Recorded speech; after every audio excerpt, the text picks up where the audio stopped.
Hingga saat ini Gunung Ile Lewotobi laki-laki di Flores Timur, Nusa Tenggara Timur masih mengalami erupsi. Erupsi ini menghasilkan lontaran abu vulkanik setinggi 700 meter dari permukaan kawah. Selain abu vulkanik, Gunung Ile Lewotobi juga mulai mengeluarkan lava pijar. Rekomendasi radius bahaya untuk dari pusat kawah sekeliling gunung itu 4 km dan sektoral arah utara barat laut itu 5 km. Ada lelehan kah dari lava nih? Untuk kalau dari pos pengamatan memang terlihat ada aliran lava ya. Nanti kita mau cek juga dari arah Desa Nobo untuk malam ini. Hingga saat ini Gunung Ile Lewotobi masih berstatus awas. Warga diminta tidak melakukan aktivitas dalam radius 5 km dari puncak gunung. Dari Flores Timur, Nusa Tenggara Timur, Joni Nura, iNews melaporkan.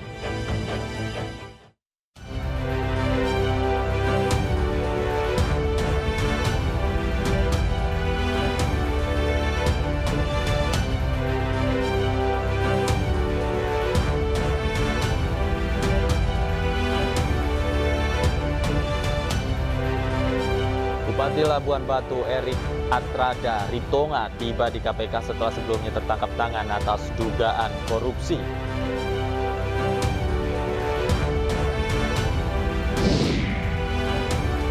PPATK temukan transaksi mencurigakan 100 caleg hingga mencapai 51,4 triliun rupiah.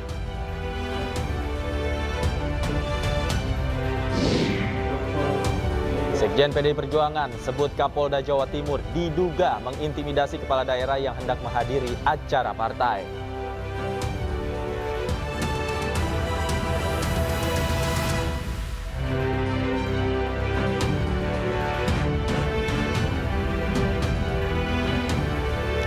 Halo, selamat sore pemirsa, demikian tadi berita pilihan iNews sore hari ini bersama saya Davi Pratama. Pemirsa, diterjang hujan deras dan angin kencang, sejumlah pohon tumbang melintang di jalan raya Ngemplak, Boyolali, Jawa Tengah. Akibatnya satu unit sepeda motor milik warga ringsek.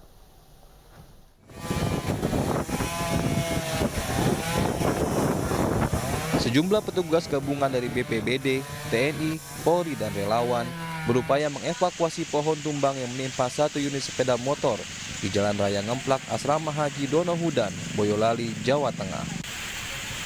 Terkendala hujan lebat dan besarnya ukuran batang pohon, proses evakuasi berlangsung lambat.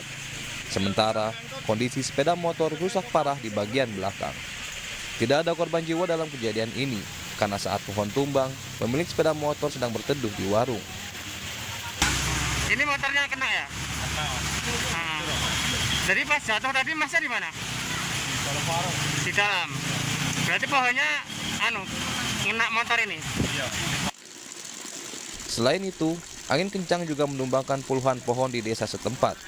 Bahkan, sejumlah rumah tertimpa pohon hingga genteng rumah warga hancur. Tadi kan katanya angin kencang. Itu kan tahu-tahu ya roboh. Apa aja, Pak? Ini pohonnya ya? Iya, pohon jati. Ya. Tadi Bapak di mana itu pas ada kejadian angin itu? Waktu itu kan saya masih kerja. Dan saya ditelepon anak saya suruh benahi rumah. Yang kena ini pohon ya? Iya. Petugas masih melakukan pendataan untuk mengetahui secara pasti kerugian akibat peristiwa ini. Dari Boyolali, Jawa Tengah, Tata Rahmanta, iNews melaporkan. Pemerintah Provinsi Jawa Barat berupaya memperbaiki tanggul jebol yang mengakibatkan banjir bandang di Gang Afan di Jalan Braga, Kota Bandung. Akibat banjir bandang tersebut, 400 kepala keluarga terpaksa mengungsi.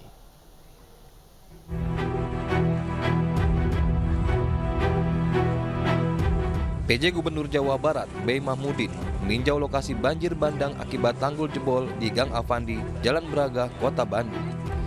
Sekitar 400 kepala keluarga dan ratusan rumah terendam air banjir disertai lumpur dan sampah. Selain itu, warga membutuhkan makanan dan selimut lantaran seluruh harta benda mereka hanyut terbawa arus. Kan yang kasihan ya tetangga saya itu kan bajunya pada hancur, baju sekerok seragam, barang-barangnya beras-berasnya kan pada habis. Itu yang di sebelah. Sampai sekarang masih benahi rumah, soalnya lumpurnya masih segini, Bang. Depan rumah. Sementara tanggul yang jebol saat ini sedang diperbaiki agar air sungai Cikapundung tidak kembali meluap ke pemukiman warga. Warga diimbau untuk tetap waspada dan mengikuti instruksi pemerintah, mengingat curah hujan di Bandung saat ini masih tinggi. Saya dengan Pak PJ Wali Kota Bandung, Pak Bambang, melihat dan nanti akan dibantu untuk perbaikan-perbaikan dari pemerintah Kota Bandung. Dan yang utama adalah dalam beberapa waktu ke depan ini, hujan dengan intensitas lebat dan sangat lebat diperkirakan akan terjadi di Jawa Barat ini khususnya. Dan oleh karena itu masyarakat harus berhati-hati. Dalam peristiwa banjir bandang yang terjadi pada Kamis sore kemarin, 857 warga terdampak dan harus mengungsi. Di samping itu, saat ini tanggul masih dalam perbaikan, meski prediksi hujan lebat akan kembali terjadi. Dari Bandung, Jawa Barat, Ervan David, iNews melaporkan. Adu mulut mewarnai sosialisasi sistem parkir digital di Surabaya, Jawa Timur. Juru parkir protes karena takut kehilangan mata pencaharian.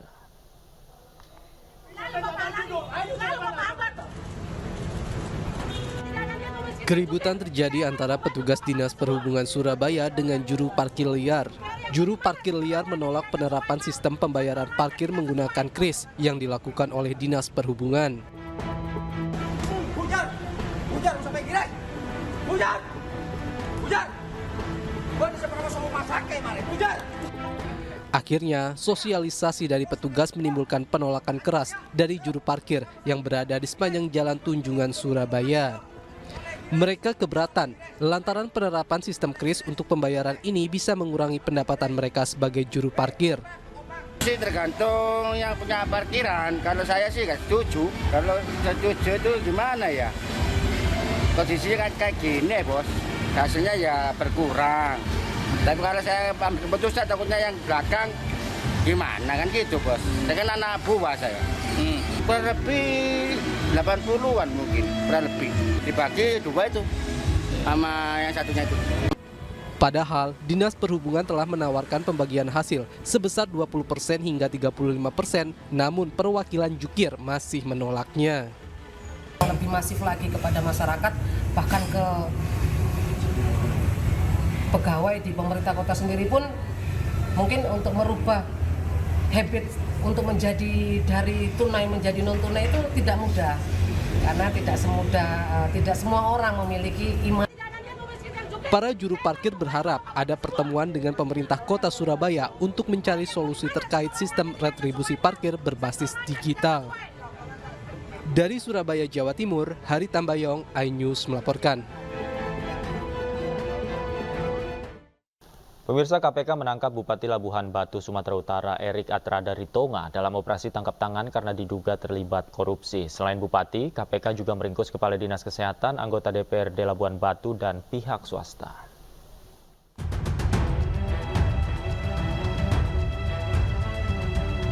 Bupati Labuhan Batu, Sumatera Utara, Erik Atrada Ritonga tiba di Gedung Komisi Pemberantasan Korupsi, Jakarta.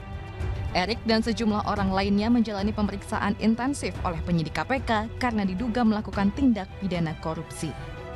Dalam waktu 1 kali 24 jam, KPK akan menentukan status hukum mereka dan menjelaskan konstruksi perkara kepada media. Ya, jadi benar hari ini tim KPK melakukan kegiatan tangkap tangan di wilayah Kabupaten Labuhan Batu, Sumatera Utara terhadap para pihak yang diduga sedang melakukan tindak pidana korupsi berupa penyuapan. Sejauh ini ada sekitar 10 orang lebih yang ditangkap dalam kegiatan tersebut. Di antaranya adalah Bupati Kabupaten Labuhan Batu, kemudian pejabat pemerintah kabupaten, serta beberapa pihak swasta. Turut pula diamankan sejumlah uang sebagai barang bukti, dan saat ini para pihak yang ditangkap masih dilakukan pemeriksaan oleh tim KPK. Sebelumnya, Erik ditangkap di rumah pribadinya di Labuhan Batu Kamis kemarin. Selain Erik, KPK juga menangkap sejumlah orang lainnya yang terdiri dari Kepala Dinas Kesehatan, anggota DPRD Labuhan Batu, dan pihak swasta. Mereka diringkus dalam operasi tangkap tangan. Penangkapan ini lantas menambah daftar panjang kepala daerah yang terjerat kasus korupsi. Dari Jakarta dan Labuan Batu, Sumatera Utara, Helmi Sejengbati, Ikang Amanda, iNews melaporkan. Dan untuk mengetahui perkembangan terkait operasi tangkap tangan terhadap Bupati Labuan Batu, kami telah terhubung dengan rekan kami Nisa Sahib di Gedung Merah Putih KPK Jakarta. Selamat sore, Nisa. Bagaimana perkembangan atas penangkapan Bupati Labuan Batu hingga sore hari ini? Selamat sore David dan juga pemirsa. Bupati Labuan Batu Sumatera Utara Erik Adradari Tonga sudah tiba di Gedung Merah Putih Komisi Pemberantasan Korupsi pada hari ini setelah terjaring operasi tangkap tangan oleh KPK pada kemarin Kamis, yaitu 11 Januari 2024. Bupati Labuan Batu itu setidaknya sampai di Gedung Merah Putih ini pada pukul 9.12 pagi tadi dan tanpa berbicara apapun kepada awak media, langsung masuk untuk menjalani pemeriksaan. Dan selain Bupati Labuan Batu, ada juga satu orang yang menggunakan mobil berbeda, tetapi satu orang ini masih belum diketahui identitasnya. Dan diduga pejabat terkait lainnya juga sudah ada di dalam untuk menjalani pemeriksaan. Dan dalam operasi senyap, KPK ini menangkap lebih dari 10 orang termasuk DPRD setempat dan juga dinas di lingkungan pemerintahan Labuan Batu dan juga ada beberapa pihak swasta. Dan tindak pidana korupsi yang dilakukan diduga adalah dugaan suap bupati yang menyangkut pengadaan barang dan jasa, dan sampai saat ini KPK belum konfirmasi secara resmi apa sektor dari barang dan jasa tersebut. Dan dalam operasi tangkap tangan ini KPK juga sudah menyita beberapa barang bukti, antara lain yaitu sejumlah uang yang masih belum diketahui nominalnya karena masih dalam proses penghitungan. Dan untuk status dari orang-orang yang sudah ditangkap sampai saat ini belum disampaikan oleh pihak KPK apakah akan menjadi tersangka atau tidak, dan di mana KPK memiliki setidaknya 1 kali 24 jam untuk menentukan status dari orang-orang terkait. Davi dan juga pemirsa, sampai saat ini awak media juga masih menunggu informasi terbaru, dan informasi terbaru yang kami dapatkan adalah KPK akan menggelar konferensi pers pada sore ini untuk memberitahu kepada publik apakah informasi lebih lanjut terkait kasus ini. Terkait kasus ini mulai dari materi pemeriksaan, tersangka, saksi, dan juga beberapa yaitu jumlah kerugian negara. Davi. Baik, terima kasih Nisa Sahib atas laporan Anda langsung dari Gedung KPK Jakarta. Selamat bertugas kembali. Pemirsa, Pusat Pelaporan dan Analisis Transaksi Keuangan menemukan adanya dugaan aliran dana korupsi pada proyek strategis nasional atau PSN selama kurun waktu 2023. Sebesar 36,67% dana pembangunan PSN diduga tidak digunakan untuk pembangunan proyek PSN, melainkan masuk kantong pribadi aparatur sipil negara dan politisi, serta untuk pembelian aset dan investasi.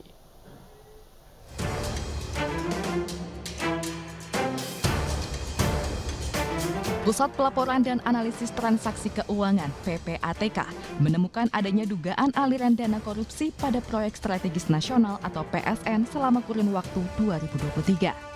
Ketua PPATK Ivan Yustiavandana menyebut, dari total anggaran pembangunan PSN sebesar 36,81% masuk rekening subkontraktor dan transaksi tersebut digunakan untuk operasional pembangunan.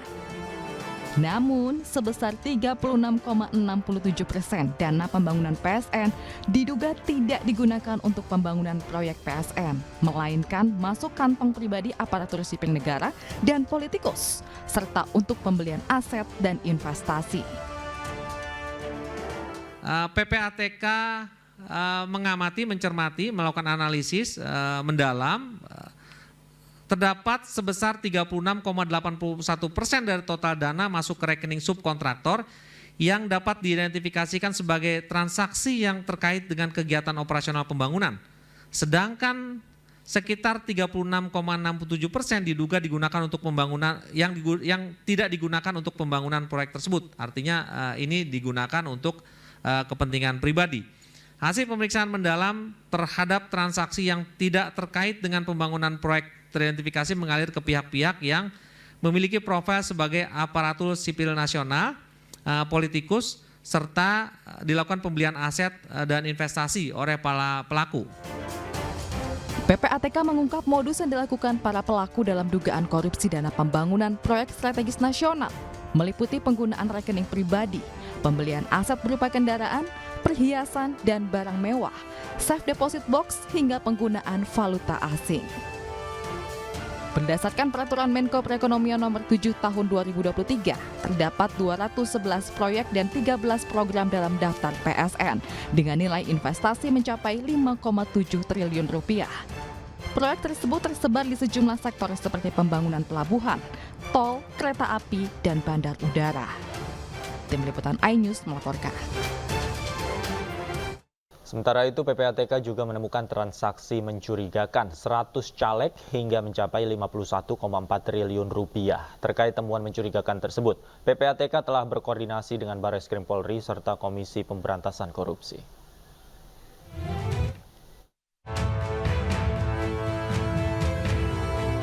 Kampanye sedang berjalan, namun secara mengejutkan Pusat Pelaporan Transaksi Keuangan mengungkap laporan yang mencurigakan.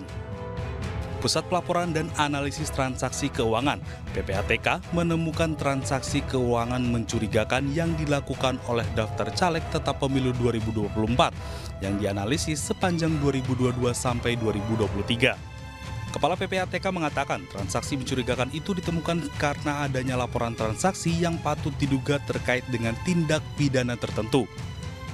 Laporan transaksi keuangan mencurigakan sendiri terhadap 100 DCT, ini kita ambil yang 100 terbesarnya ya. Terhadap 100 DCT itu nilainya 51 triliun 475 miliar 886 juta 106.483. Terkait temuan mencurigakan tersebut, Direktorat Tindak Pidana Khusus Barreskrim Polri akan berkoordinasi dengan PPATK. Bahkan Komisi Pemberantasan Korupsi telah menelaah laporan PPATK tersebut. Bahkan KPK mengatakan temuan itu bisa ditindak jika melibatkan penyelenggara negara. Laporan PPATK seolah menegaskan bahwa politik uang masih mengintai dan siap menyerang di setiap tahapan pemilu. Tim Liputan iNews melaporkan. Pemirsa, intimidasi saat kampanye diduga masih dilakukan oleh aparat negara. Dugaan intimidasi ini diungkapkan oleh Sekjen PDI Perjuangan Hasto Kristianto.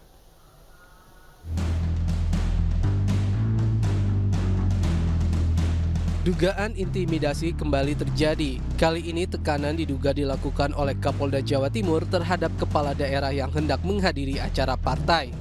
Hal itu diungkap oleh Sekjen PDI Perjuangan Hasto Kristianto saat peringatan HUT ke-51 PDI Perjuangan. Hasto mendapat laporan dari kepala daerah yang mendapat tekanan dari Kapolda Jawa Timur. Dalam informasi yang diterima, kepala daerah tersebut dilarang menghadiri acara partainya. Kepala daerah yang juga kader PDI Perjuangan itu diminta untuk tidak ikut-ikutan soal Pilpres 2024. Selain kepala daerah, dugaan intimidasi juga diterima oleh pengusaha yang hendak mendukung pasangan Ganjar Mahfud di pemilu 2024. Politik kebenaran sangat jelas karena beliau dan saya sendiri ketika turun ke bawah itu juga merasakan adanya intimidasi yang sering dilakukan oleh aparatur negara. Demokrasi diletakkan di tangan rakyat, maka rakyat harus secara bebas menentukan siapa pemimpin yang terbaik tanpa ada intimidasi. Kita lihat kepala desa diintimidasi, banyak kepala daerah dari PDI Perjuangan diintimidasi. Bahkan hari ini saya datang di salah satu kelurahan di Jakarta, itu juga ada pengakuan diam-diam, ada yang merasa diintimidasi. Penghadangan dan intimidasi yang diduga dilakukan oleh polisi terjadi dari hulu ke hilir, baik dari yang diterima oleh kepala daerah yang juga kader partai hingga level kampanye di lapangan. Sementara itu, Polda Jatim membantah informasi tersebut. Kabid Humas Polda Jawa Timur, Kombes Pol Dirmanto, menegaskan bahwa Polda Jatim netral dalam pemilu 2024. Bahkan Polda Jatim terus berupaya mewujudkan pemilu aman dan damai. Akibat masifnya dugaan intimidasi yang dilakukan oleh aparat, TPN Ganjar Mahfud menjalin komunikasi dengan Timnas Anies Muhaimin karena merasa memiliki nasib yang sama, yaitu mendapat intimidasi dari oknum aparat yang seharusnya netral. Tim Liputan iNews melaporkan. Dan untuk membahas informasi selengkapnya, kami telah terhubung dengan Direktur Komunikasi TPN Ganjar Mahfud, Bang Deddy Sitorus, dan Ketua Yayasan Lembaga Bantuan Hukum Indonesia, Mas Isnur. Selamat sore, Mas Isnur, Bang Deddy. Sore, Davi. Selamat sore, Mas Davi, Mas Deddy. Selamat sore, kami juga sudah mencoba untuk menghubungi pihak dari Polda Jawa Timur dalam hal ini untuk ikut serta dalam diskusi kita sore hari ini, namun belum ada tanggapan dari Polda Jawa Timur. Saya pertama ke Bang Dedi terlebih dahulu. Bang Dedi, sebelumnya ada dugaan intimidasi dilakukan oleh aparat kepolisian terhadap kepala daerah, terutamanya dari Partai PDI Perjuangan yang mengusung Ganjar Mahfud. Apakah ini fakta yang ditemukan, Bang Dedi? Ya, saya kira kalau tidak fakta, tidak mungkin seorang sekretaris jenderal partai akan menyampaikan itu kepada publik ya, dan itu bisa diverifikasi gitu. Karena kepala-kepala daerah ini kan kader-kader PDI Perjuangan yang mengalami tekanan langsung ini. Gitu. Dan ini kan bukan baru, bukan masalah yang baru, tapi sudah terjadi sejak Gibran itu muncul ditetapkan sebagai bakal calon wakil presiden gitu ya. Itu sudah mulai terjadi merata di banyak tempat yang kami alami. Misalnya kalau Pak Ganjar datang ke satu kampung yang sudah direncanakan kegiatan, banyak tokoh-tokoh masyarakat setempat yang kemudian mendapat katakanlah sentuhan para penyelenggara kekuasaan negara ya. Bahkan yang tadinya tempat menginap harus akhirnya terpaksa menolak, Mas Ganjar boleh menginap gitu ya. Dan di luar partai juga mengalami, kita tahu kepala desa dipanggil di beberapa tempat, terutama di Jawa Tengah, Jawa Timur, Bali gitu ya. Dan ini adalah praktek yang buruk kalau menurut kami, dan saya bisa bilang bahwa pemilu kali ini paling buruk sepanjang sejarah sejak Orde Reformasi.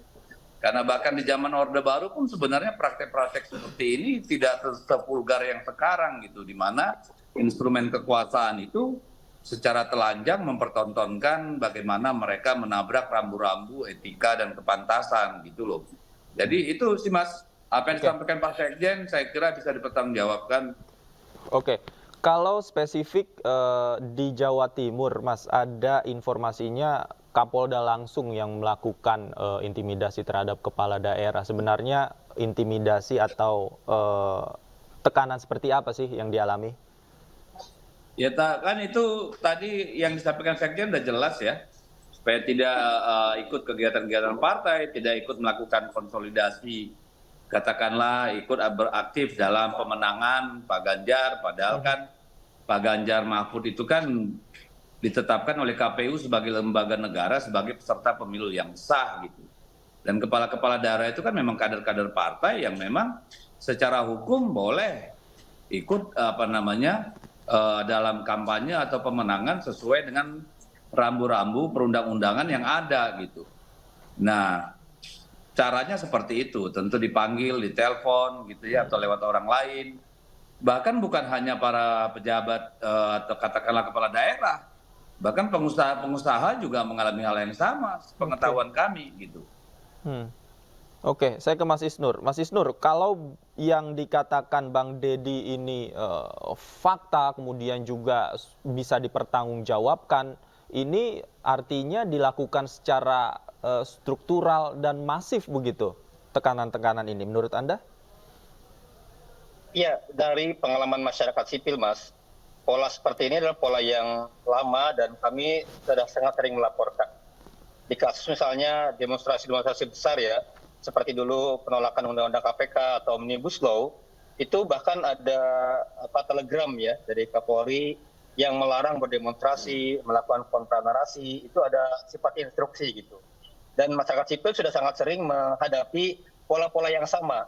Dan ini adalah salah satu indikator, Mas, dalam banyak laporan Jacqueline Becker, YLBHI, dan banyak sekali indikator turunnya demokrasi, di mana salah satunya adalah banyaknya tekanan intimidasi yang dilakukan oleh kepolisian. Jadi catatan besar yang sudah sangat sering dan kami melaporkan kepada DPR, kepada partai-partai, dan kepada kepolisian, ya, kepada Presiden, dan ternyata ini dipakai pola yang sama di pemilu ini. Nah, kami khawatir sebenarnya ada dua hal kalau temuan beberapa peneliti ya. Ada sifatnya itu bersifat behavior, nature gitu. Kenapa? Karena ketika presiden itu cawe-cawe dan presiden sebagai atasan tertinggi dari aparat itu menganggap kerja-kerja saya sebagai aparat ya itu akan tunduk atau kemudian menjaga nilai, menjaga kepuasan, menjaga harapan dari atasan. Karena presiden sebagai atasan saya, maka arah yang diberikan presiden, sikap dari presiden akan berdampak pada seluruh infrastruktur.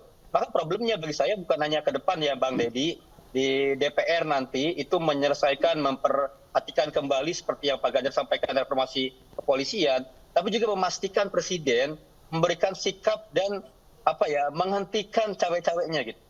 Sepanjang kemudian dia cawe-cawe, memberikan sinyal, mengarahkan, maka akan terjadi siapapun aparat di bawah itu mencoba mengikuti instruksi Pak Jokowi ini. Gitu.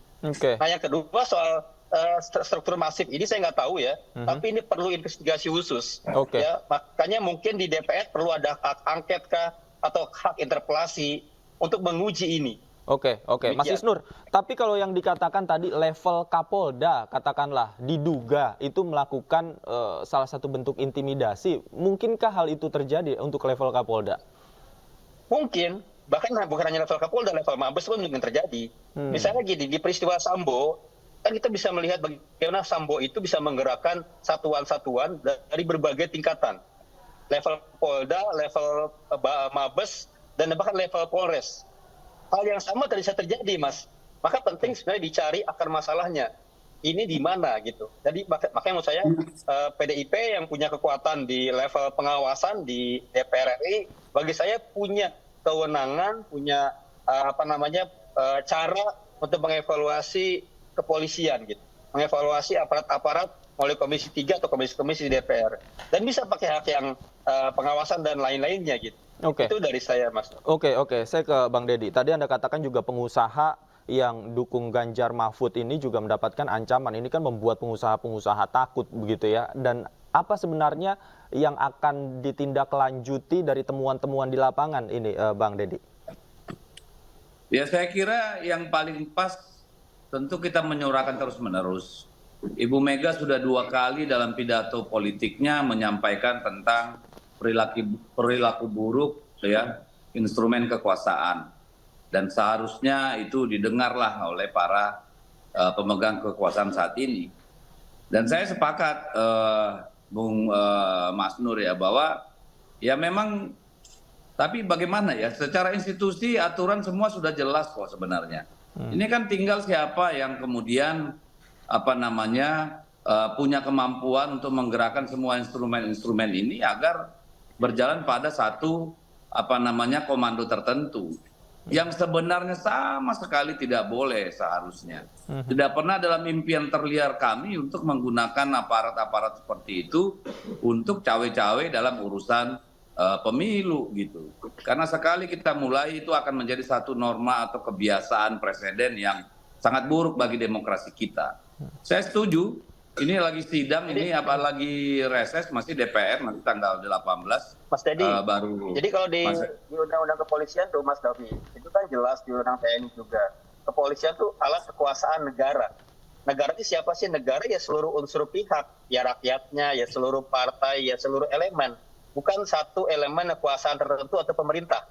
Jadi tentu kita harus menjaga semangat kepolisian, semangat TNI sesuai undang-undang yang ada.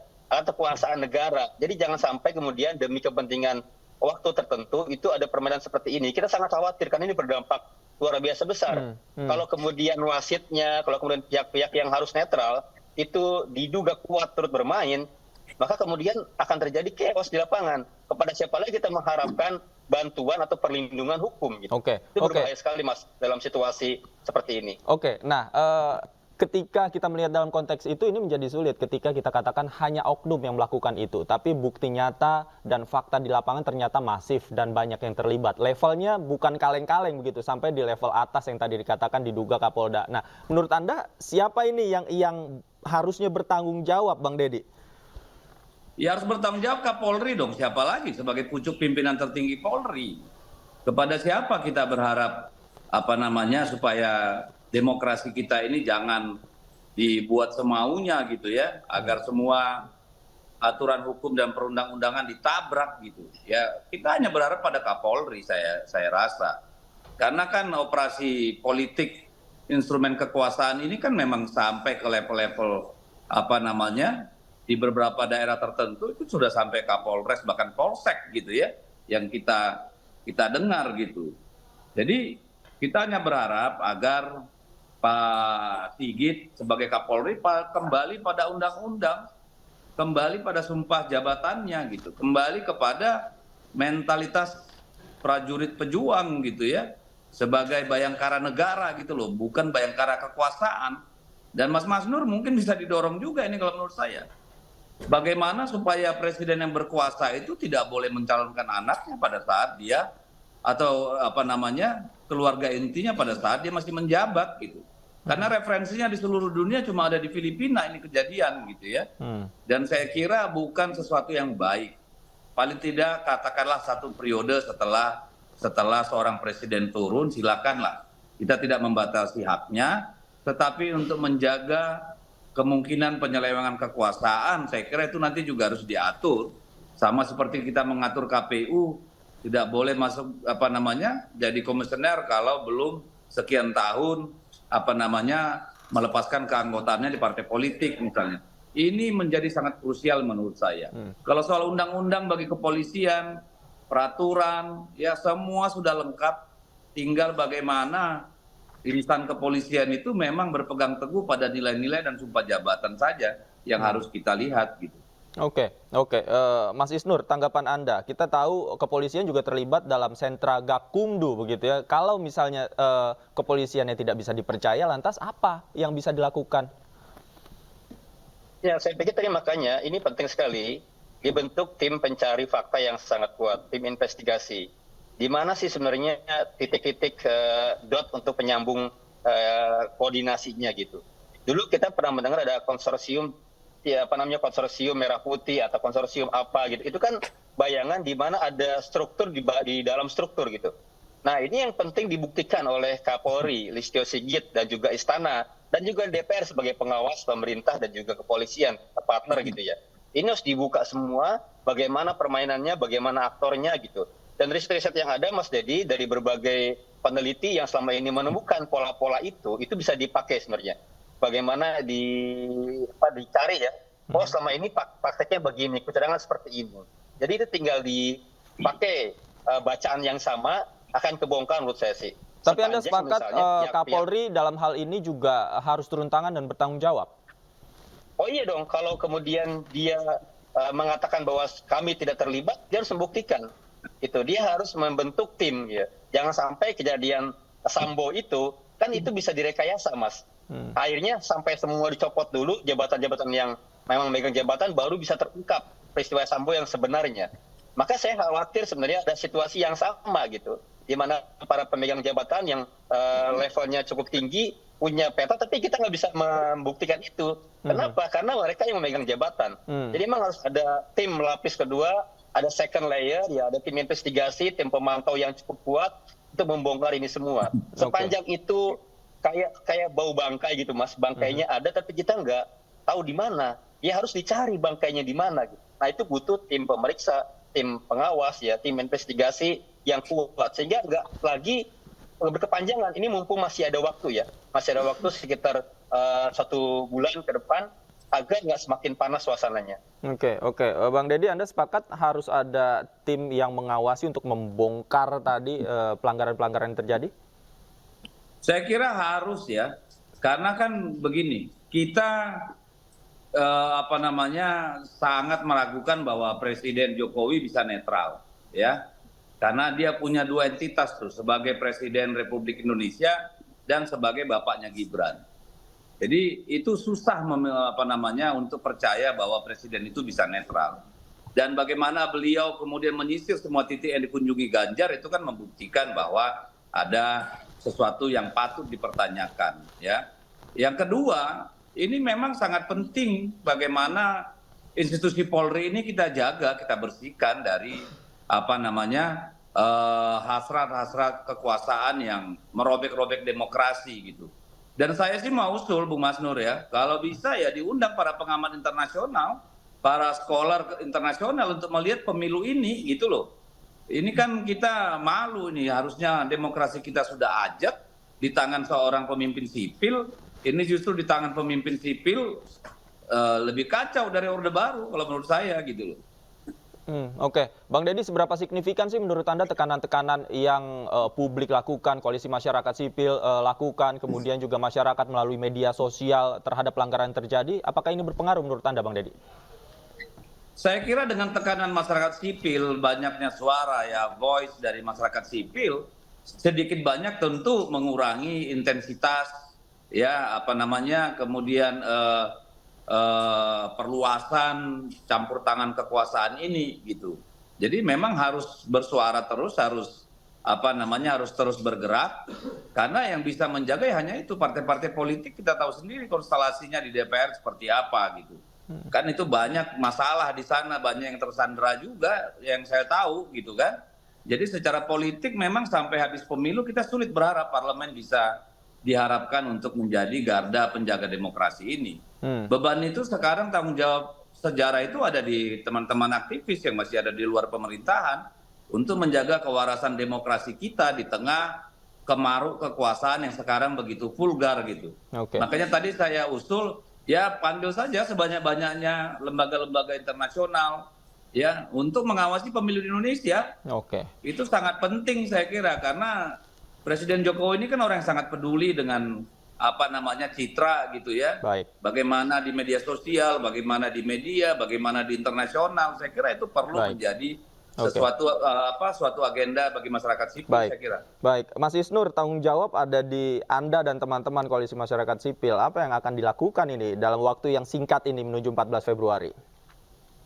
Ya masyarakat sipil kan juga punya peran sebagai watchdog ya, media untuk mengawasi ya. Tapi memang pada akhirnya negara itu dibuat dengan sistem untuk saling mengontrol, saling mengawasi. Jadi saya pikir DPR walaupun ada sandera di sana sini, tapi saya pikir sebagai sebuah kekuatan ya, fraksi kah, anggota kah, komisi kah, itu harus membentuk biar rakyat melihat bahwa ada upaya dari wakil-wakilnya di sana gitu. Dan saya pikir penting sekali misalnya tadi ya berkomunikasi atau bersinergi dengan seluruh kekuatan yang ada. Jadi kalau kemudian masyarakat sipil ya itu bisa saja kita memang konsisten dalam situasi politik pemilu ataupun situasi yang lain, kita akan terus mengawasi. Saya sepakat dengan tadi ya, kita harus mengundang sebanyak-banyaknya wartawan atau pengamat dan juga pengawas internasional untuk terlibat dalam hal ini. Karena itu yang kemudian membantu, Mas. Ketika pemilu 99 waktu itu baru reformasi, itu pengawas internasional datang semua ke Indonesia dan mengamati. Karena ini pertaruhan. Kalau ke depan kita gagal ya mengantarkan demokrasi kepada yang lebih berkualitas, substantif dan bebas gitu ya, maka ini akan menghancurkan nama baik Indonesia. Paling tidak kalau ada mata internasional, mereka yang ingin berbuat pelanggaran ragu-ragu dan mikir-mikir begitu ya, Mas Isnur. Baik, terima kasih. Dan ini Mas, jadi kita harus juga misalnya gini, ada satu pelanggaran Mas, itu harus dicecer, harus dikejar sampai dia diberikan sanksi. Jadi kalau ada satu yang melanggar diberikan sanksi, itu yang lain juga efeknya akan takut. Itu penting sekali.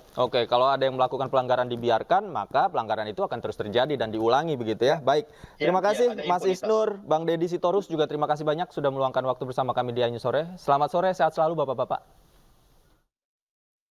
Calon Presiden nomor urut 1 Anies Baswedan menghadiri acara Tablik Akbar yang digelar sejumlah organisasi Islam Kabupaten Tapanuli Tengah. Dalam kampanye, Anies Baswedan mengajak seluruh masyarakat di Tapanuli Tengah untuk turut serta menjadi pelaku langsung untuk perubahan di Indonesia.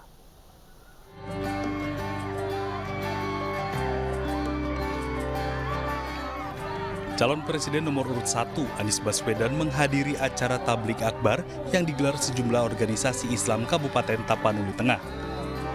Tiba bersama tim kampanyenya, calon presiden nomor urut 1 ini langsung disambut masyarakat yang turut hadir dalam acara Tablik Akbar tersebut.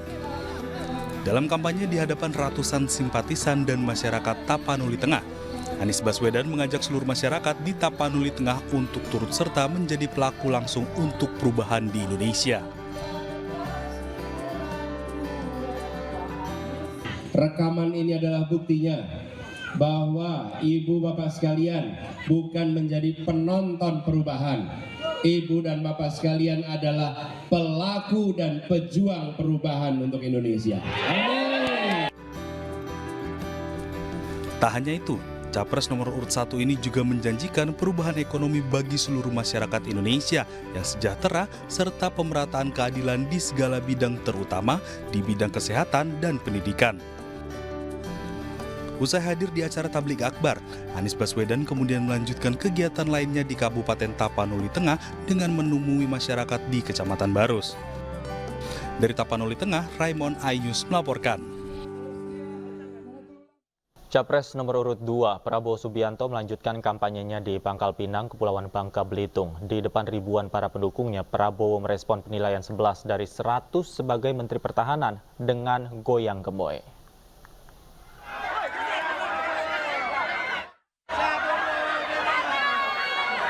Tiba di Pangkal Pinang, Bangka Belitung, calon presiden nomor urut 2, Prabowo Subianto, disambut ribuan massa pendukungnya. Prabowo bahkan harus dikawal ketat untuk tiba di atas panggung karena banyaknya simpatisan yang ingin menyalami dan mengabadikan momen kedatangan Prabowo dari dekat.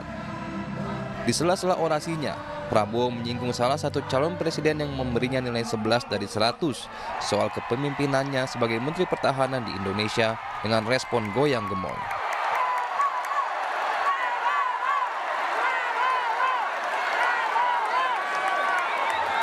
Prabowo berjanji akan menjaga dan mengolah kekayaan alam di Kepulauan Bangka Belitung yang dikenal sebagai penghasil biji timah, lada putih, dan produk mineral lainnya yang sangat penting untuk kemajuan global. Prabowo juga menegaskan bahwa semua hasil kekayaan alam akan diolah di tanah air demi kemakmuran rakyat Indonesia. Mulai sekarang semua tambang kita, semua komoditas kita, semua tanaman kita, semua milik kita harus diolah di bumi Indonesia. Tidak akan kita izinkan dijual murah keluar lagi, saudara-saudara. Dan dengan diolah di Indonesia, pabrik-pabriknya akan berada di Indonesia. Jika terpilih sebagai presiden, Prabowo juga berjanji tidak akan membiarkan sumber daya mineral dan kain alam Indonesia dijual murah ke tangan asing. Dari Pangkal Pinang, Bangka Belitung, Haryanto, iNews melaporkan. Calon Presiden Partai Perindo nomor urut 3 Ganjar Pranowo menampung curhat para petani tebu di Nganjuk, Jawa Timur. Ganjar mencatat masalah benih, pupuk, impor gula dan modal pertanian untuk mewujudkan solusi konkret bagi para petani.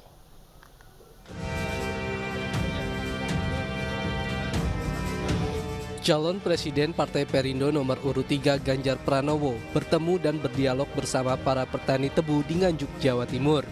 Ganjar menampung curhat para petani terkait harga jual yang murah di pabrik gula milik negara dibandingkan pabrik gula milik swasta.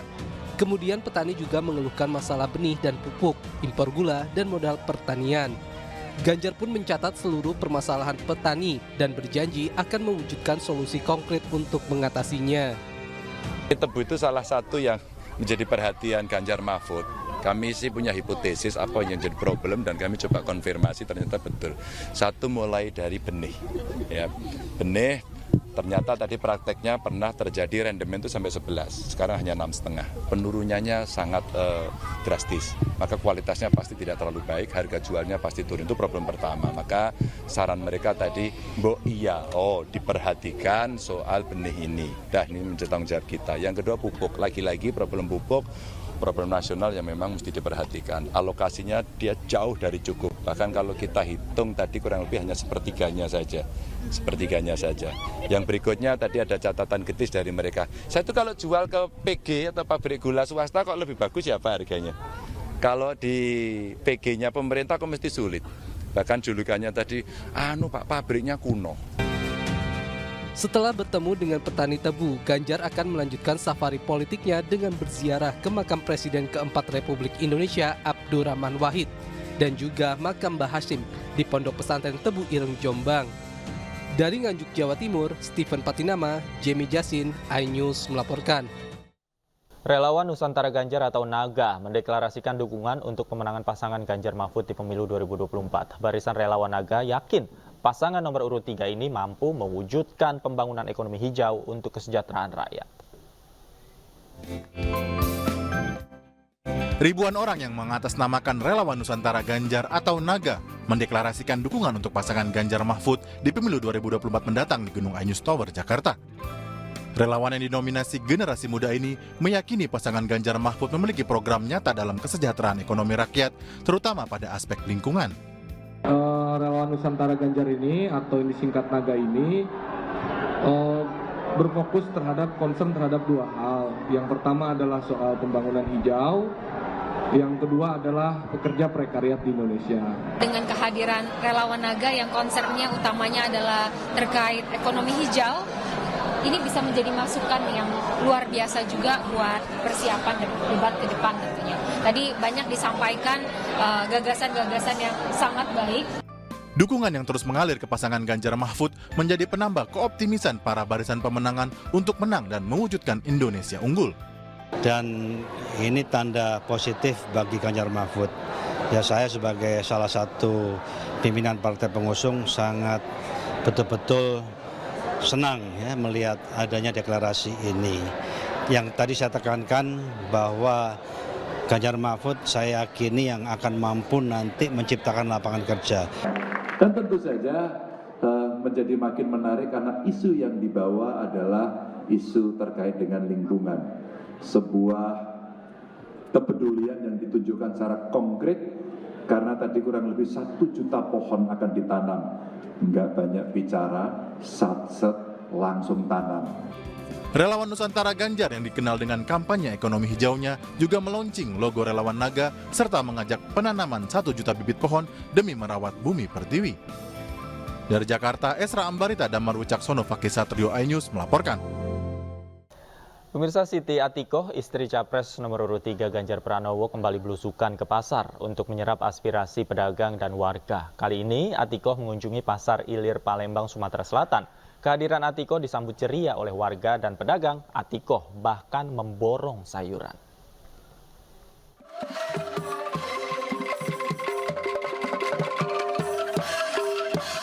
Di tengah kegiatan kampanye Ganjar Pranowo di Nganjuk, Jawa Timur, sang istri Siti Atikoh Supriyanti kembali belusukan ke pasar. Kali ini Atikoh mengunjungi Pasar Ilir Palembang, Sumatera Selatan untuk menyerap aspirasi para pedagang dan warga. Kehadiran Siti Atikoh disambut ceria ibu-ibu. Mereka juga bernyanyi dengan iringan alat musik tradisional angklung. Atikoh juga antusias menerima ajakan swafoto warga dan berkeliling mendatangi satu persatu lapak di pasar dan memborong dagangan di pasar. Siti Atikoh tak melewatkan kesempatan bersama warga untuk menikmati kuliner mie celor. Oh, senang Bu, senang sekali kalau Ibu datang ke sini. Dia belanja tadi itu banyak belanjanya. Tomat, kentang, pare, wortel, terong, semuanya diborongnya tadi itu. Kepada Atikoh, para pedagang mengeluhkan ketidakstabilan harga pangan, terutama sayur. Tadi beberapa sempat mengatakan tentang kemampuan untuk membeli bahan pokok, mencukupi kehidupan sehari-hari. Kemudian ada juga tadi ibu-ibu yang curhat masalah dia tidak mampu tapi juga tidak mendapatkan manfaat dari bansos dan sebagainya. Itu sama pendidikan. Itu tadi sembari saya itu memantau harga, ada beberapa yang menyampaikan aspirasi seperti itu. Dalam kesempatan ini, Atikoh juga menyampaikan program unggulan Ganjar Mahfud untuk mengatasi masalah kesejahteraan yang masih menjadi isu utama di wilayah Palembang. Melalui program KTP Sakti dan Satu Keluarga Satu Sarjana, pasangan calon presiden dan wakil presiden nomor urut 3 Ganjar Pranowo dan Mahfud MD bisa menjadi solusi pendidikan dan kesejahteraan masyarakat. Dari Palembang, Sumatera Selatan, Galuh Pandu, M. Firmansyah, iNews melaporkan. Calon Wakil Presiden Partai Perindo nomor urut 3, Mahfud MD melakukan ziarah ke makam Mbah Ratu Ayu Syarifah Hadizah di Pasuruan, Jawa Timur. Mahfud mengaku Mbah Ratu Ayu merupakan sosok yang sangat disegani dan diteladani.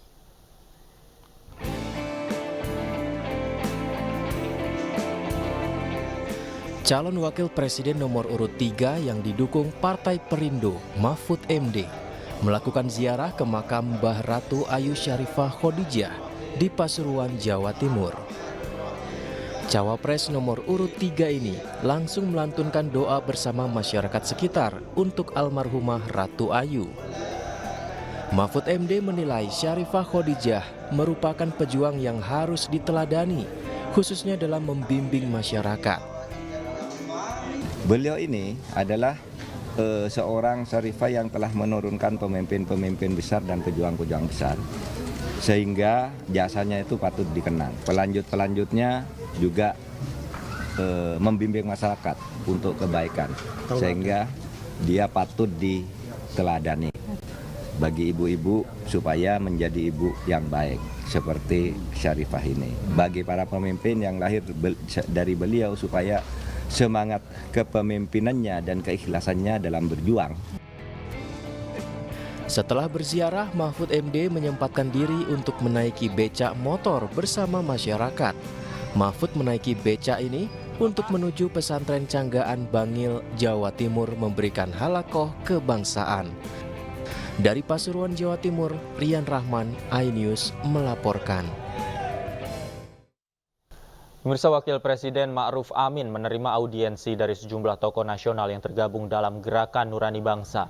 Dalam pertemuan itu, mereka menyoroti netralitas aparat di pemilu 2024. Pertemuan ini membahas sejumlah isu kebangsaan termasuk netralitas penyelenggara negara dalam pemilihan umum 2024.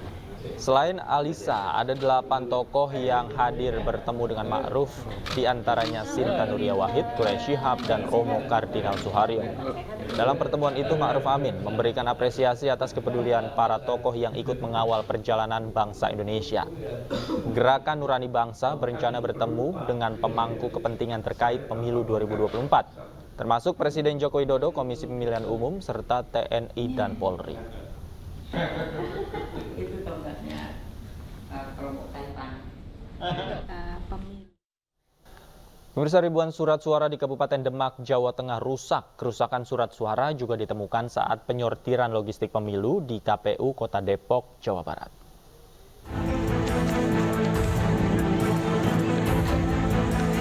Komisi Pemilihan Umum Kota Depok, Jawa Barat menemukan 59 lembar surat suara dalam kondisi rusak. Proses penyortiran dilakukan di gudang KPU Kota Depok yang berada di Cibinong, Kabupaten Bogor, Jawa Barat. Petugas kemudian membuat berita acara untuk dilaporkan ke KPU Pusat dan KPU Provinsi agar segera dikirimkan penggantinya. Untuk surat suara yang rusak, SIP 1 ada 42 surat suara yang rusak, kemudian SIP 2 ada 17 surat suara yang rusak. Nantinya akan seperti apa Pak terkait penemuan surat-surat yang rusak tersebut? Untuk sementara kita kumpulkan dulu, kami data. Nanti setelah semua proses sortir lipat selesai, nanti dibuatkan berita acara, kita laporkan kepada KPU Provinsi dan RI untuk selanjutnya akan berdasarkan berita acara dimintakan pengganti kepada penyedia. Sementara itu, lebih dari 6.000 surat suara calon anggota DPR RI, DPRD Provinsi, dan DPRD Kabupaten di Demak, Jawa Tengah rusak. Banyak surat suara ditemukan sobek dan terkena bercak tinta. KPU Kabupaten Demak pun mendesak agar surat suara rusak segera diganti sebelum batas akhir waktu penerimaan logistik pemilu. Seluruh logistik, kekurangan logistik itu paling lambat adalah tanggal 19 Januari 2024. Akan tetapi untuk penggantiannya kapan kami masih menunggu informasi dari KPU RI. Paling banyak rusak di surat suara. Kalau sementara ini yang rusak banyak itu adalah di surat suara DPR RI. Jadi seperti yang kami sampaikan ada 5.566 surat suara yang rusak. Untuk DPR provinsi itu ada sekitar 3.000-an. Jadi kalau kita hitung lebih banyak di DPR RI-nya. Kerusakan juga terjadi pada surat suara calon presiden. Namun petugas belum resmi menghitung jumlah keseluruhan. Selanjutnya, surat suara rusak dikumpulkan ke dalam kotak yang sama sebagai bukti. Dari Demak, Jawa Tengah, Sukma Wijaya, iNews melaporkan. Pemirsa, polisi menangkap 2 pelaku penganiayaan terhadap asisten Saiful Jamil. Polisi juga mengamankan barang bukti berupa baju sweater merah marun dan helm yang dikenakan pelaku saat kejadian.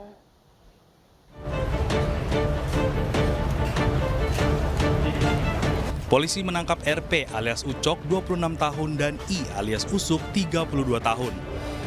2 orang ini merupakan tersangka penganiayaan terhadap asisten Saiful Jamil saat proses penangkapan kasus narkotika di Jalan Dan Mogot, Grogol Pertamburan, Jakarta Barat beberapa hari lalu. Keduanya ditangkap di kediamannya masing-masing di kawasan Pesing, Kebonjeruk, Jakarta Barat.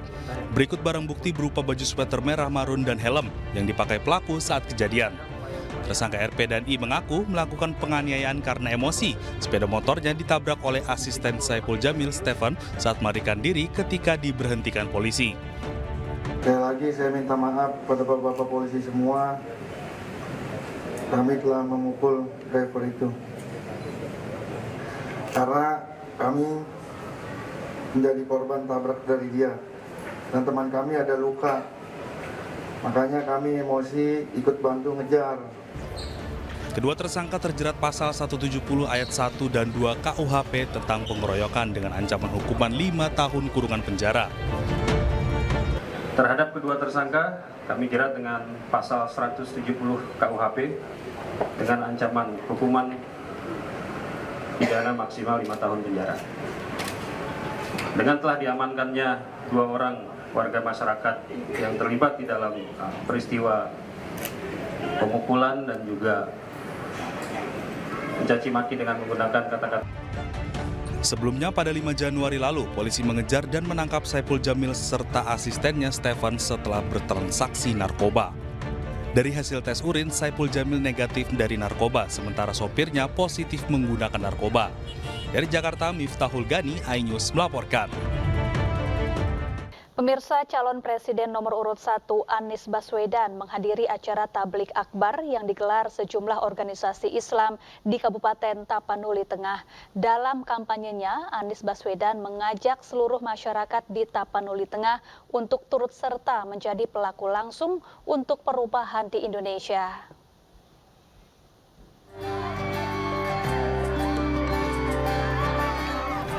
Calon Presiden nomor urut 1 Anies Baswedan menghadiri acara tablik akbar yang digelar sejumlah organisasi Islam Kabupaten Tapanuli Tengah. Tiba bersama tim kampanyenya, calon Presiden nomor urut 1 ini langsung disambut masyarakat yang turut hadir dalam acara tablik akbar tersebut. Dalam kampanye di hadapan ratusan simpatisan dan masyarakat Tapanuli Tengah, Anies Baswedan mengajak seluruh masyarakat di Tapanuli Tengah untuk turut serta menjadi pelaku langsung untuk perubahan di Indonesia. Rekaman ini adalah buktinya bahwa ibu bapak sekalian bukan menjadi penonton perubahan. Ibu dan bapak sekalian adalah pelaku dan pejuang perubahan untuk Indonesia. Amin.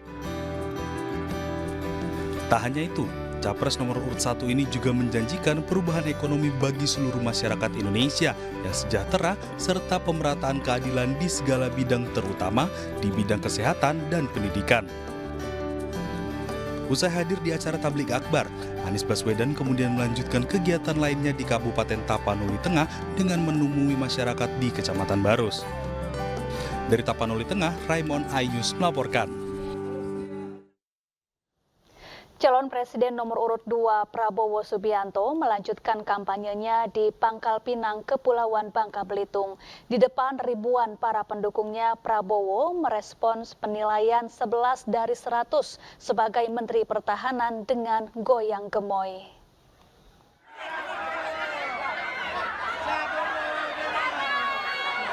Tiba di Pangkal Pinang, Bangka Belitung, calon Presiden nomor urut 2 Prabowo Subianto disambut ribuan massa pendukungnya. Prabowo bahkan harus dikawal ketat untuk tiba di atas panggung karena banyaknya simpatisan yang ingin menyalami dan mengabadikan momen kedatangan Prabowo dari dekat. Di sela-sela orasinya, Prabowo menyinggung salah satu calon presiden yang memberinya nilai 11 dari 100 soal kepemimpinannya sebagai Menteri Pertahanan di Indonesia dengan respon goyang gemong.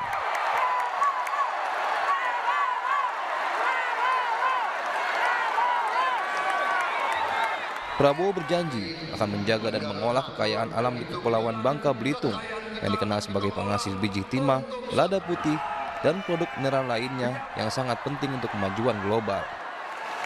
Prabowo juga menegaskan bahwa semua hasil kekayaan alam akan diolah di tanah air demi kemakmuran rakyat Indonesia. Mulai sekarang semua tambang kita, semua komoditas kita, semua tanaman kita, semua milik kita harus diolah Indonesia. Tidak akan kita izinkan dijual murah keluar lagi, saudara-saudara. Dan dengan diolah di Indonesia, pabrik-pabriknya akan berada di Indonesia. Jika terpilih sebagai presiden, Prabowo juga berjanji tidak akan membiarkan sumber daya mineral dan kekayaan alam Indonesia dijual murah ke tangan asing. Dari Pangkal Pinang, Bangka Belitung, Haryanto, iNews melaporkan. Calon Presiden Partai Perindo nomor urut 3 Ganjar Pranowo menampung curhat para petani tebu di Nganjuk, Jawa Timur. Ganjar mencatat masalah benih, pupuk, impor gula, dan modal pertanian untuk mewujudkan solusi konkret bagi para petani.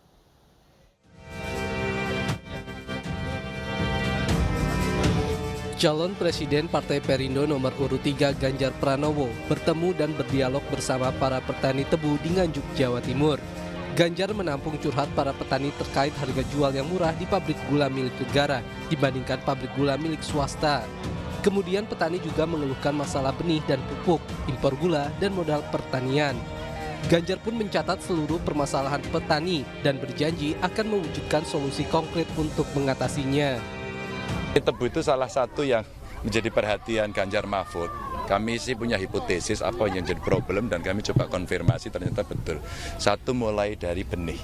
Ya, benih ternyata tadi prakteknya pernah terjadi rendemen itu sampai 11, sekarang hanya 6,5. Penurunannya sangat drastis, maka kualitasnya pasti tidak terlalu baik, harga jualnya pasti turun, itu problem pertama. Maka saran mereka tadi, diperhatikan soal benih ini. Ini menjadi tanggung jawab kita. Yang kedua pupuk, lagi-lagi problem pupuk, problem nasional yang memang mesti diperhatikan. Alokasinya dia jauh dari cukup. Bahkan kalau kita hitung tadi kurang lebih hanya sepertiganya saja.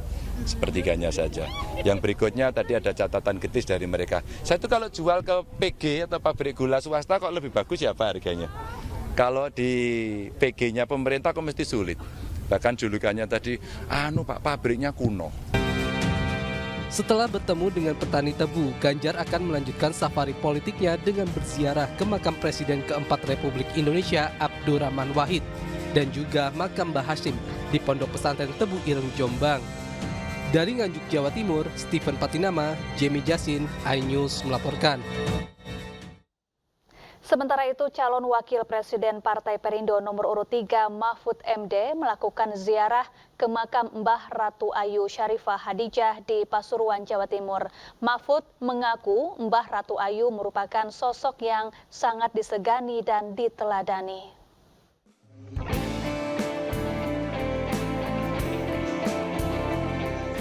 Calon wakil presiden nomor urut 3 yang didukung Partai Perindo, Mahfud MD, melakukan ziarah ke makam Mbah Ratu Ayu Syarifah Khadijah di Pasuruan, Jawa Timur. Cawapres nomor urut 3 ini langsung melantunkan doa bersama masyarakat sekitar untuk almarhumah Ratu Ayu. Mahfud MD menilai Syarifah Khadijah merupakan pejuang yang harus diteladani, khususnya dalam membimbing masyarakat. Beliau ini adalah seorang Syarifah yang telah menurunkan pemimpin-pemimpin besar dan pejuang-pejuang besar, sehingga jasanya itu patut dikenang. Pelanjutnya juga membimbing masyarakat untuk kebaikan, sehingga dia patut diteladani bagi ibu-ibu supaya menjadi ibu yang baik seperti Syarifah ini. Bagi para pemimpin yang lahir dari beliau supaya semangat kepemimpinannya dan keikhlasannya dalam berjuang. Setelah berziarah, Mahfud MD menyempatkan diri untuk menaiki becak motor bersama masyarakat. Mahfud menaiki becak ini untuk menuju pesantren Canggaan Bangil, Jawa Timur memberikan halakoh kebangsaan. Dari Pasuruan, Jawa Timur, Rian Rahman, iNews melaporkan. Pemirsa, Wakil Presiden Ma'ruf Amin menerima audiensi dari sejumlah tokoh nasional yang tergabung dalam Gerakan Nurani Bangsa. Dalam pertemuan itu, mereka menyoroti netralitas aparat di pemilu 2024. Pertemuan ini membahas sejumlah isu kebangsaan termasuk netralitas penyelenggara negara dalam pemilihan umum 2024. Selain Alisa, ada 8 tokoh yang hadir bertemu Ma'ruf Amin, diantaranya Sinta Nuriyah Wahid, Quraisy Shihab, dan Romo Kardinal Suharyo. Dalam pertemuan ini, Ma'ruf Amin memberikan apresiasi atas kepedulian para tokoh yang ikut mengawal perjalanan bangsa Indonesia. Gerakan Nurani Bangsa berencana bertemu dengan pemangku kepentingan terkait pemilu 2024, termasuk Presiden Joko Widodo, Komisi Pemilihan Umum, serta TNI dan Polri. Mohon maaf, saya sih sehat. Pusat Pelaporan dan Analisis Transaksi Keuangan atau PPATK menemukan adanya dugaan aliran dana korupsi pada proyek strategis nasional atau PSN selama kurun waktu 2023. Sebesar 36,67% dana pembangunan PSN diduga tidak digunakan untuk pembangunan proyek PSN, melainkan masuk ke kantor pribadi aparatur sipil negara dan politikus, serta untuk pembelian aset dan investasi.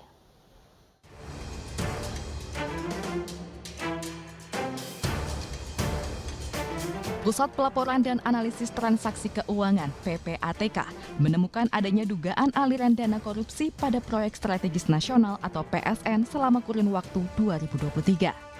Ketua PPATK Ivan Yustiavandana menyebut, dari total anggaran pembangunan PSN sebesar 36,81% masuk rekening subkontraktor dan transaksi tersebut digunakan untuk operasional pembangunan. Namun, sebesar 36,67% dana pembangunan PSN diduga tidak digunakan untuk pembangunan proyek PSN, melainkan masuk kantong pribadi aparatur sipil negara dan politikus, serta untuk pembelian aset dan investasi. PPATK mengamati, mencermati, melakukan analisis mendalam.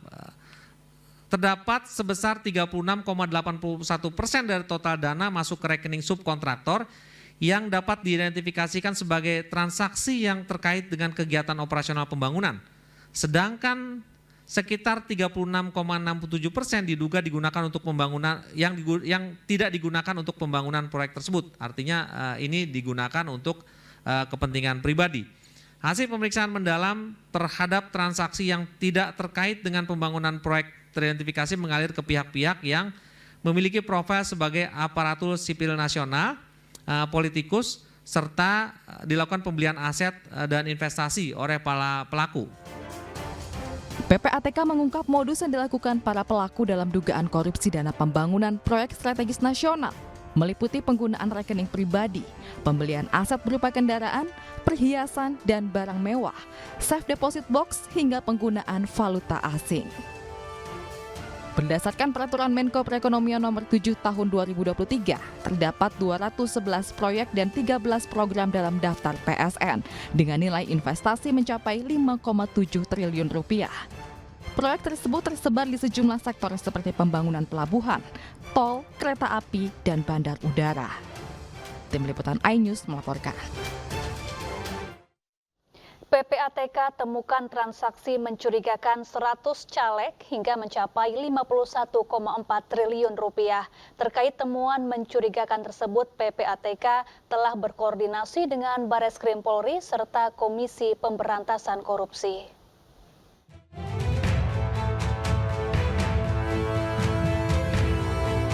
Kampanye sedang berjalan, namun secara mengejutkan Pusat Pelaporan Transaksi Keuangan mengungkap laporan yang mencurigakan. Pusat Pelaporan dan Analisis Transaksi Keuangan (PPATK) menemukan transaksi keuangan mencurigakan yang dilakukan oleh daftar caleg tetap pemilu 2024 yang dianalisis sepanjang 2022 sampai 2023. Kepala PPATK mengatakan transaksi mencurigakan itu ditemukan karena adanya laporan transaksi yang patut diduga terkait dengan tindak pidana tertentu. Laporan transaksi keuangan mencurigakan sendiri terhadap 100 DCT, ini kita ambil yang 100 terbesarnya ya. Terhadap 100 DCT itu nilainya 51.475.886.106.483. Terkait temuan mencurigakan tersebut, Direktorat Tindak Pidana Khusus Bareskrim Polri akan berkoordinasi dengan PPATK. Bahkan Komisi Pemberantasan Korupsi telah menelaah laporan PPATK tersebut. Bahkan KPK mengatakan temuan itu bisa ditindak jika melibatkan penyelenggara negara. Laporan PPATK seolah menegaskan bahwa politik uang masih mengintai dan siap menyerang di setiap tahapan pemilu. Tim Liputan iNews melaporkan.